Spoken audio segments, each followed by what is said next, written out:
You think $1 million is close to $1 billion. It's not even in the same universe. Most people hear those numbers and they sound like cousins, like they're in the same family of wealth. They're not. The gap between them is so massive that if you tried to walk it, you'd die of old age before you got halfway. Let me show you what I mean. Imagine you earn $1 every second, not every minute, every single second.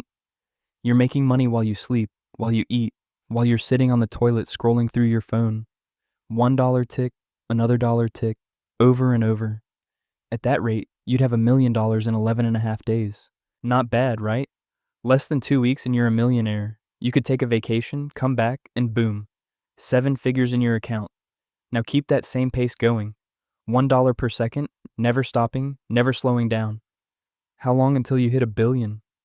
31 and a half years, 3 decades. You'd start earning today and your kids would be middle-aged before you finished. That's the gap. 11 days versus 31 years. That's not a difference. That's a different dimension entirely. But time is abstract. Let's make this physical. If you stacked $1 million in $100 bills, it'd be about 3 feet tall.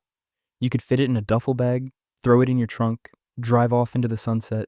$1 billion in hundreds would stack over 3,000 feet high. That's taller than the tallest building on Earth. You'd need a cargo plane just to move it. Still too abstract? Fine. Let's talk about what you can actually do with the money.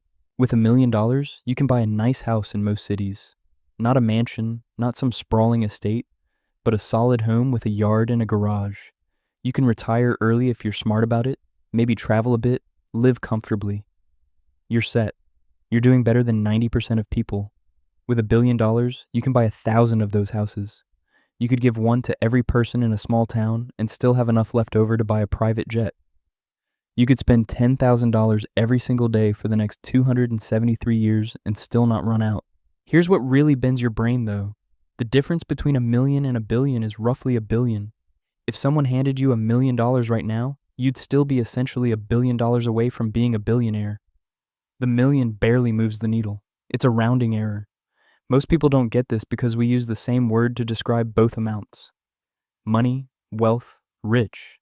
But there are levels to this that don't even make sense to normal human brains.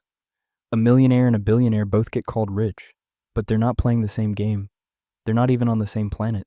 And this is just comparing two numbers.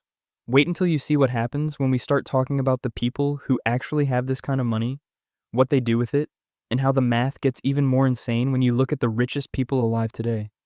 Because $1 billion isn't even the top anymore. That's just the entry fee to the real game. The gap between a billion and what the ultra-wealthy actually have, that's where things get truly disturbing. We're about to go deeper, and the numbers are going to stop making sense entirely. You wake up on day one in the glass room. There's no window. You don't know if it's morning or night. A tray of food sits by the door. Eggs, toast, coffee, still warm. You didn't hear anyone bring it in. You eat because you have to. The crime lord has moved to a recovery room somewhere else in the facility. You don't see him again for 3 days. Instead, they bring you others. A man with a gunshot wound to the shoulder. A woman who needs her appendix removed. A teenager with a compound fracture in his arm. You operate on all of them. The assistant in scrubs is always there. She never speaks unless you ask a direct question.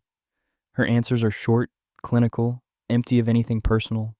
2 weeks pass, maybe 3. You lose track. Every day blurs into the next. Wake up, operate, sleep, repeat. The textbooks in the corner aren't just for show.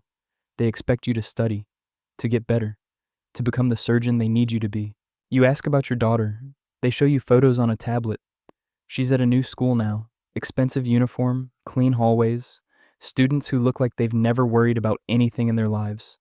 She's smiling in every picture. Your ex-wife too.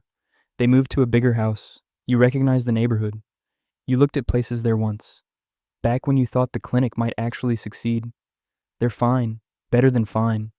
They think you took a job overseas, some kind of medical contract. Good pay, long hours, limited contact. Your ex didn't ask many questions. She was just relieved you could finally contribute. You tell yourself she's safe. That's what matters. As long as you cooperate, as long as you keep these people alive, your daughter gets to live the life you always wanted for her. That's the trade, your freedom for her future. But the work changes you. Every person you save is someone who will go back out into the world and do terrible things. You know this. The man with the shoulder wound? You overheard the guards talking. He killed a family. The woman with the appendix? She runs a trafficking ring. The teenager? He's being groomed to take over his father's empire. You're not saving lives. You're extending them. There's a difference. 1 month in, maybe 2, the crime lord visits your room. He's walking now. Slowly, carefully, but walking. He sits in the chair by your desk. Thanks you again. Tells you about the expansion plans. New territory, new operations, new people who'll need your skills. You don't respond. He doesn't seem to mind. Before he leaves, he says something that stays with you. Every man has a price. I just had to find yours. You think about that first night at the clinic. The gunman at the door. The choice you thought you were making. $5,000. That's what it cost to buy you. Everything after that was just confirmation. You lie in bed that night staring at the ceiling. Somewhere above you, beyond the glass and steel and concrete, your daughter is sleeping in her new room. Safe. Provided for. Unaware that her father traded his soul for her college fund. You saved a golden retriever once. Stitched him up, sent him home happy. That felt good. That felt right. This feels like drowning in slow motion. And the worst part? You're not even sure you'd choose differently if you could go back. That's what really keeps you awake. Not the locked door, not the people you're saving. The fact that you'd probably do it all again. Let's bring this back to Earth for a second. Elon Musk, Jeff Bezos, Bernard Arnault. These guys don't have $1 billion. They have hundreds of billions. Musk has been worth over $200 billion at various points.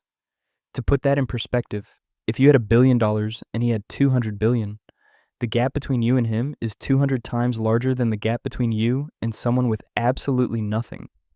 You, with your theoretical $1 billion, are closer to being homeless than you are to being him. And what do they do with it? They buy social media platforms for $44 billion. They build rocket companies as side projects. They own newspapers, sports teams, entire islands. Not because they need them, but because they can. The money stops being about security or comfort and starts being about power, influence, legacy. Meanwhile, someone with $1 million is trying to figure out if they can afford to retire at 65. The system is designed to make you think these numbers are all in the same ballpark. A millionaire, a billionaire, what's the difference, right? They're both rich. But the difference is everything. It's the difference between playing checkers and playing three-dimensional chess on a board you can't even see. So next time someone says they're almost a billionaire because they have a few million in assets, just remember, they're not close. They're not even in the same solar system. The gap isn't just big, it's insurmountable. And understanding that